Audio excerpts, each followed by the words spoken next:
So what is the new barometer for creativity? Well, one thing that I have figured out is using ChatGPT. Yes. So just this morning, I was trying some prompts on ChatGPT, and I got to a point where it started sounding like very automated and very redundant, even after sending it, giving it like 10 or 15 prompts. It was just repeating the same thing over and over again. And don't get me wrong, like, it's a fabulous piece of technology. However, I got to a point where I just wasn't getting what I wanted to express.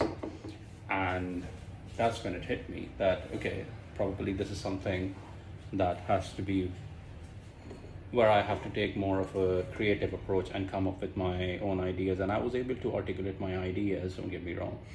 But it was at that point I realized that ChatGPT can actually help you realize how creative you are, because the responses from ChatGPT would start sounding like templated, and that's when your creativity will kick in.